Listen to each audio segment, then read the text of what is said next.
I'm Merzendi, and welcome to LEGO. LEGO is a mod for Mountain Blade Warband set in 1809 in the Napoleonic Wars. This is the time of War of the Fifth Coalition, where Napoleon, facing difficulty in Spain, has also found himself under attack by the Austrians. We're going to be starting a new game, so let's get ready.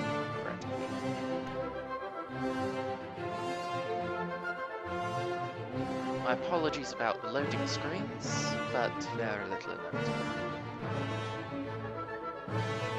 So here we are. The year is 1809, of course, Napoleon Bonaparte sits on the throne of the French Empire.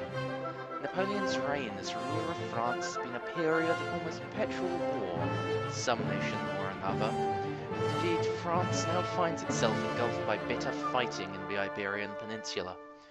Recognizing an opportunity to reclaim land and the status it lost in previous wars, Austria, though it has sent no official declaration of war, has launched armies at France's allies in Bavaria, Italy and Poland. With Napoleon in Paris, command of the French forces in Bavaria has fallen on the shoulders of Marshal Berthier, Napoleon's chief of staff. Meanwhile, an alliance of Spain, Portugal and Britain tries desperately to check France's advance into Portugal and southern Spain. So we've got all of the normal Mountain Blade character creation options. We're going to be starting as a male. That will give us a little bit of an easier start. And our father was a soldier. Later on, yes, our character became a hunter's assistant, and then a military student.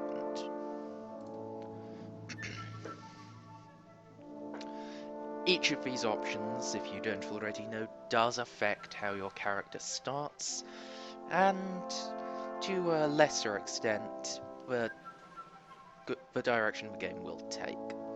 So, what made us strike out on our own? Lust for money and power. I wanted to get rich. Yeah.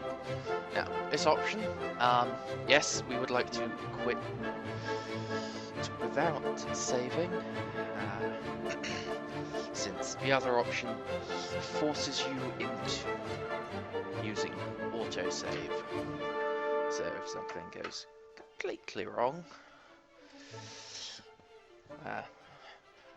more in the vein of a game glitch or me misclicking awfully than actual save scumming, I'm not going to be doing that. We can't fix that. So, this is the normal character creation screen still. So what we're going to do is put 1 point in agility, so we can have some weapon master, and the other 3 into intelligence, giving us a lot of skill points. So 2 into weapon master, 1 into riding, and I think 2 into horseback shooting, 3 into pathfinding, so we don't have to get in any fights we don't want to. At least, that's the idea. And our last point will go in prisoner management. It's an important source of income. So we're going to raise our pistol skill. While our character doesn't have a high one-handed weapon proficiency, I will hopefully be able to make up for that. So, name.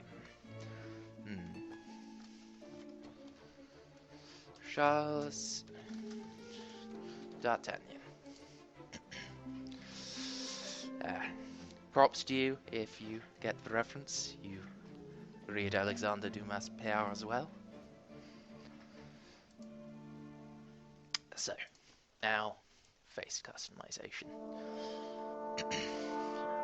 What I'm going to do is randomize a couple of times, see if there's one that turns up that I like the look of. and then customize it a little from there.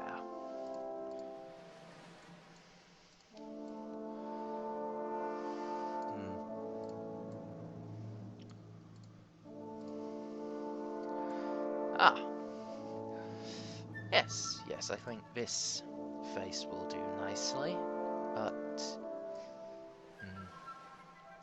darken the hair color and we'll change his hairstyle as well. I think something nice and short.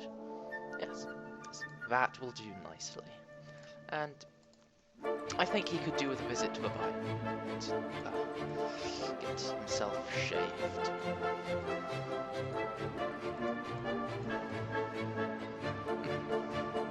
Oh yeah, a nice neat little moustache.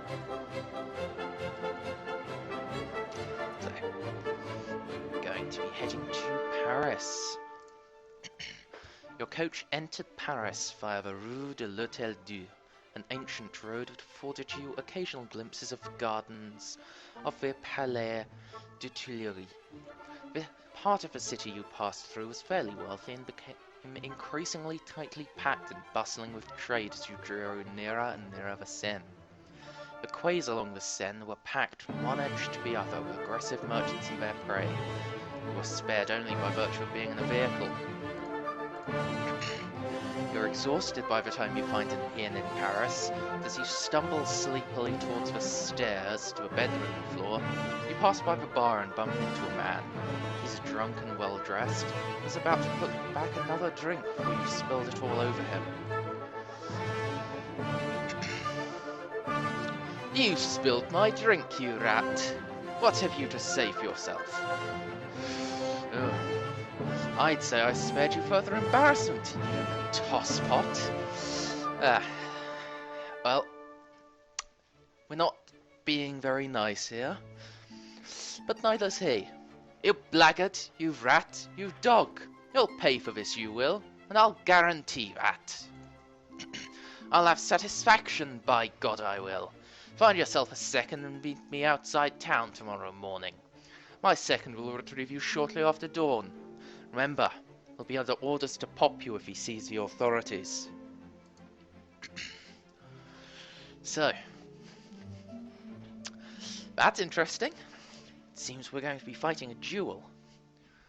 So now, a nice fellow in the tavern has offered to serve as our second. That's quite good. We don't have any friends in the city yet. And he's called La Roche. Fortunately, our character doesn't sleep very well. And we perhaps get only an hour before La Roche and the other man's second arrive to take us to the meeting place. So now, we can choose a weapon, either pistols or swords. While I raised my pistol skill, I am going to go with a sword, because the pistol duel, it's... well, you don't really get to make any sort of mistake. Here we are.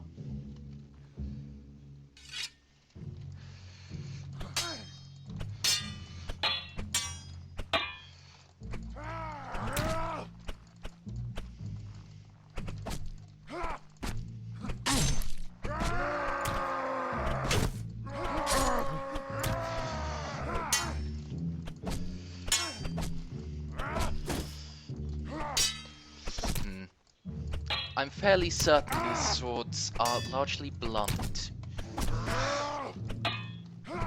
Though he did have a good job hitting us on the head, but we've managed to take him out. It's La Roche congratulating us. So, yes. Now, a murderer, we can get some sleep. You know, I'm fairly certain you're supposed to sleep more soundly before you commit murders. I don't know that personally. But, well, it's how the conventional wisdom goes, isn't it? Now, here's La Roche coming to check in on us. But, Seems a little suspicious. He's not exactly our friend, not really. He's here to deal with us. Ah! LaRoche is secretly a customs inspector, following the man who've been dueling for weeks. Oh, a violent smuggler, is he? And... yes. LaRoche used our duel to get rid of the man without any paperwork. An interesting stratagem.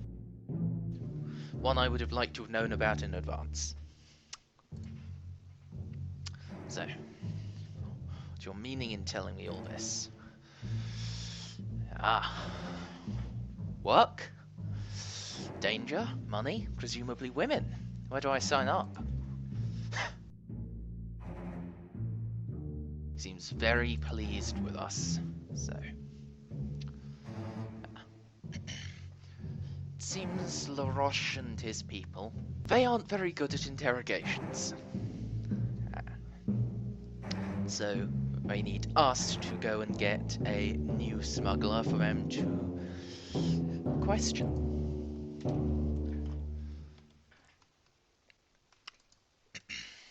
Here is the important question. Why us? Well, it seems the smugglers have a lot of spies. That's rather unfortunate. So here we are now, out in the French countryside just outside of Paris. As you can see, we have a very fancy looking model. I'm rather envious of that coat. That all of the models in this game are made by Doc M, the creator of Lego, and his team. I'm not completely familiar with the exact distribution of work, so if I credit someone incorrectly, I do apologize. Feel free to let me know, and I will do my best to point that out in the appropriate video. Now, let's have a look at what we own. Well, we have a horse, a really bad horse, but a horse nonetheless. And we have a pistol and a knife and some clothes.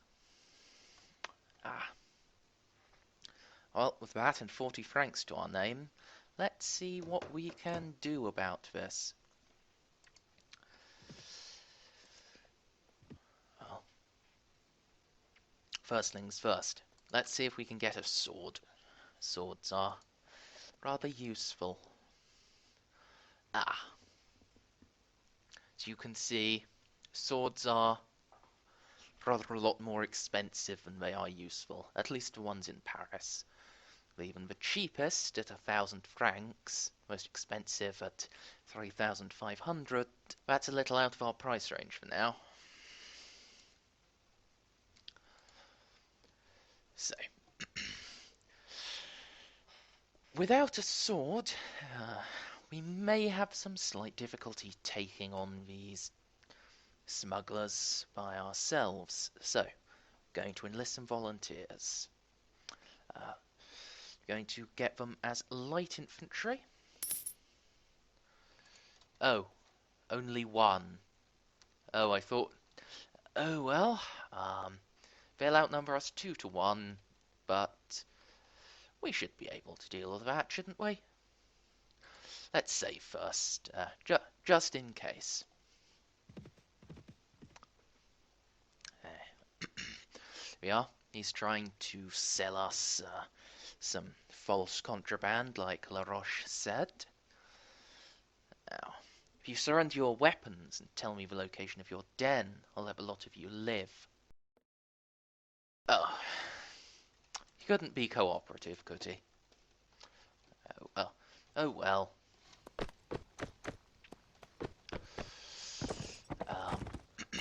So yes, this will be our first battle, a rather tiny skirmish. Let's have our light infantryman set up here, behind the cover of these rocks. Now, swear I saw the smugglers a second ago. Ah!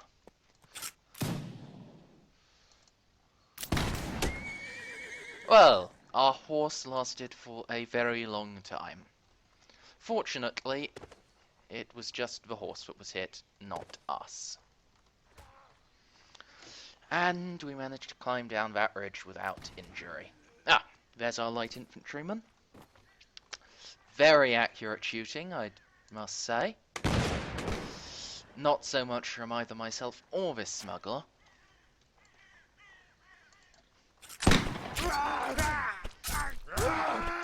Oh dear. Well, that didn't go so well.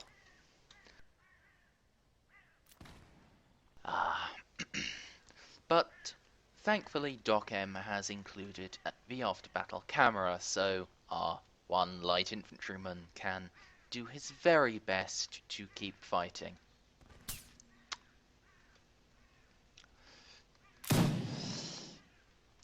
Unfortunately, it doesn't seem this is going to end particularly well.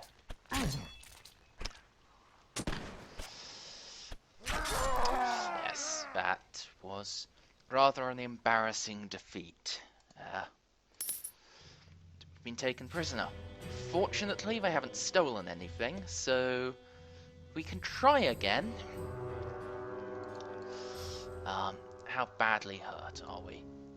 Very. So let's head to Luxembourg. Ah. Now we can get 2 soldiers to help. Yes, they're probably going to die exactly the same. Well, but maybe not. So, first battle of the game, attempt number 2.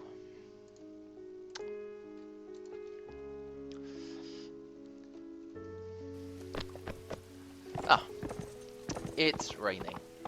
That's wonderful.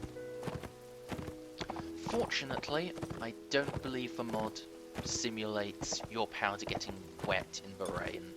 If it does, this is going to end very badly. Worse than it is already likely to end, I mean.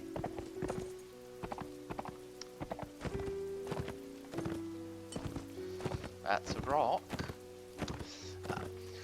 Apologies for that. The way the light was catching on it, it looked like the bare chest of a game model.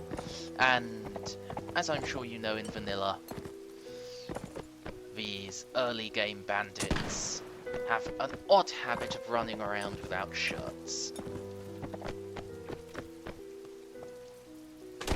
There we are. We managed to hit someone at essentially point-blank range.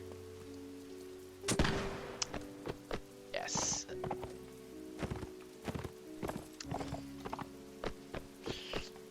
Most of the ranged weapons in this mod are very inaccurate. This is appropriate to an extent, but in some cases it can be a little silly. Thankfully though, this time at least, it doesn't appear any of the smugglers have a proper musket.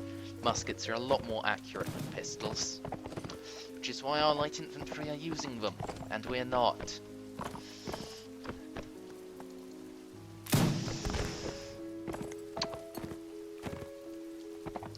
Of course, I say that doesn't guarantee that they'll be able to hit this fellow. As you can see. Ah! That should have hit him. Oh well. At last. Managed to kill everyone. And yes. Well, apparently this fellow survived.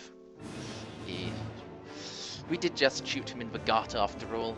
He is going to die slowly. Or not. It's hard to say. Well, he is pleading for his life, so I suppose what we'll do is give him the chance. And this is some very fortunate loot.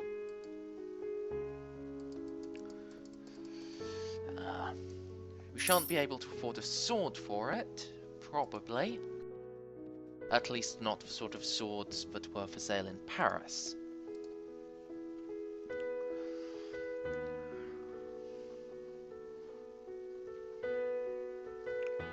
But we may be able to afford this Sergeant's épée.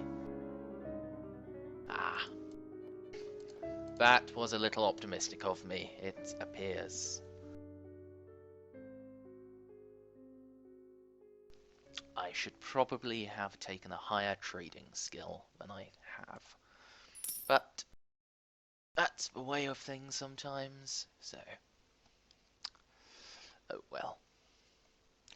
Here we can see some of the clothes you can buy, glasses and pipes, as well as hats.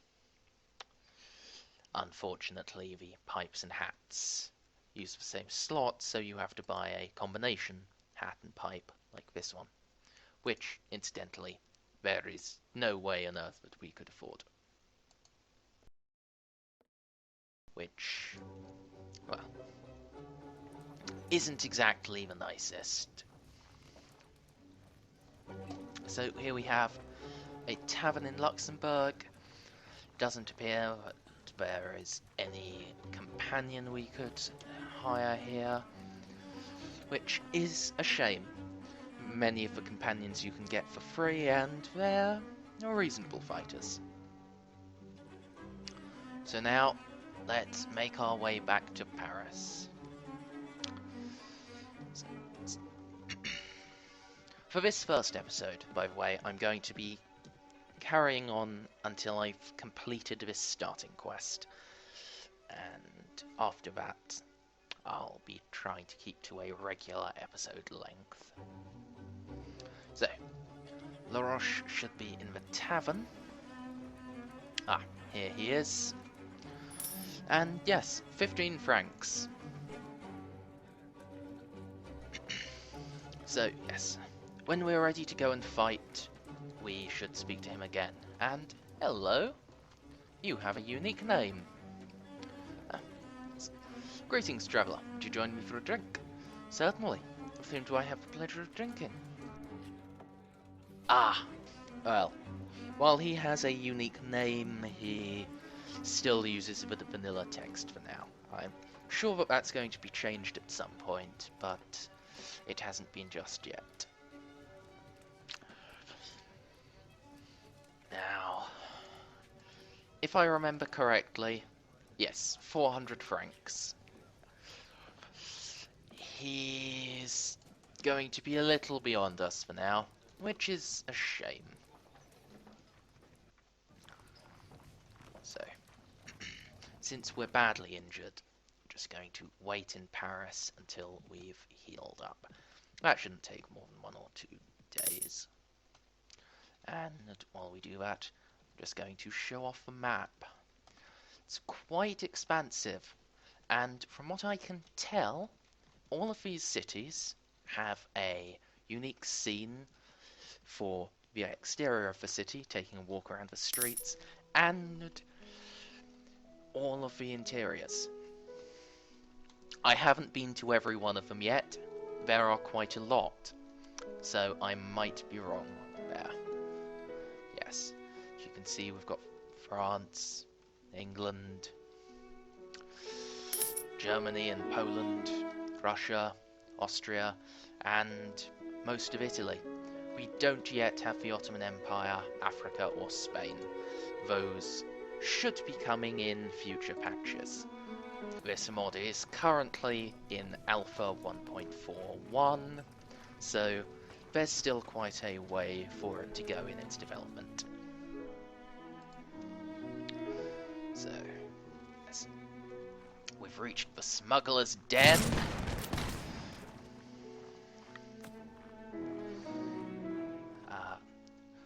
I'm going to have the customs officers move up to the top.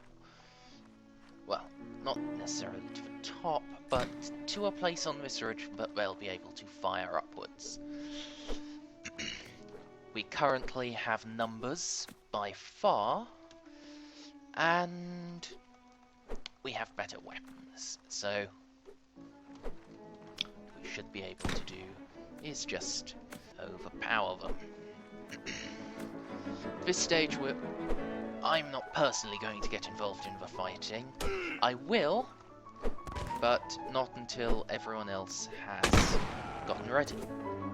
So, yes. It's the power of volley fire. Can just take everyone out, and pretty smoke effects. It's very hard to see now.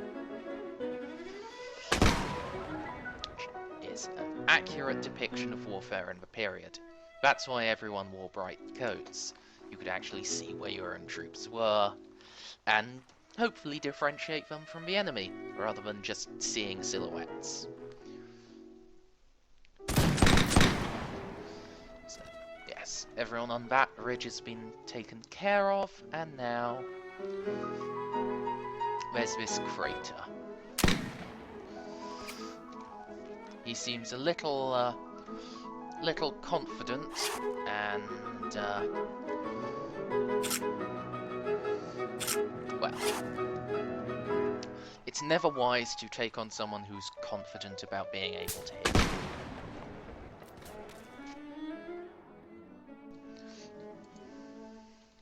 And we can also see this full loading animation. Well, I say full. It does include all of the features, but not everything can be modelled. There is a limit to what a computer can do, after all. And as such, DocM has had to sacrifice actually using the powder horn or making the ramrod that you can see here on the side of a musket mobile. In part, this is an issue with the mountain blade itself. Certain aspects of this are hard-coded into the engine.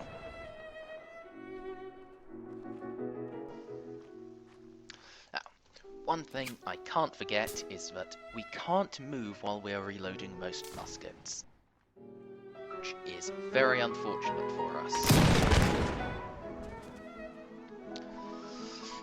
After all, a moving target is very hard to hit, so what we're going to have to be doing instead is taking cover behind our own soldiers, as any self-respecting officer should.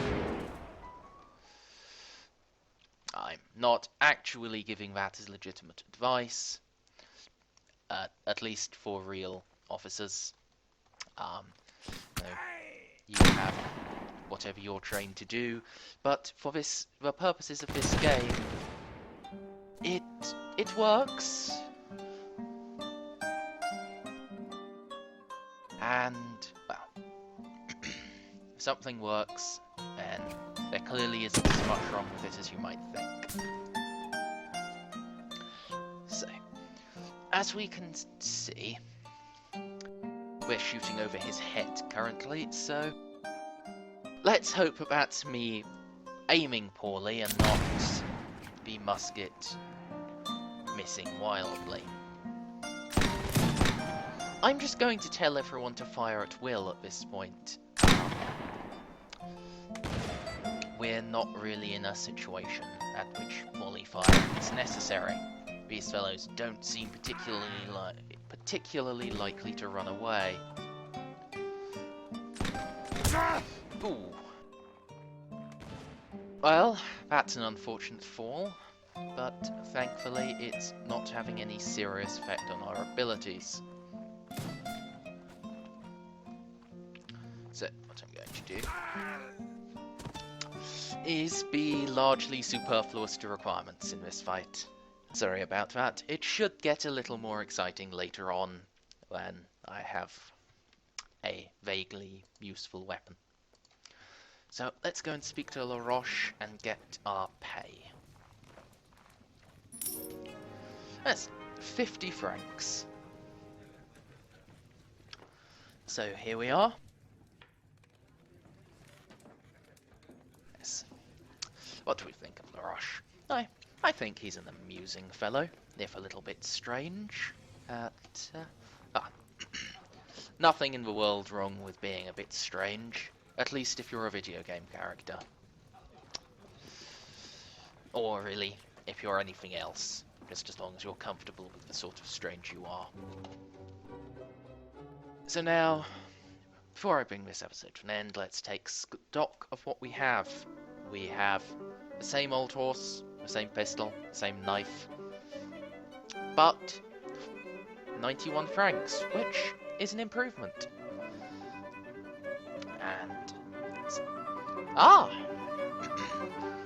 there is now at this point a saber that we can buy.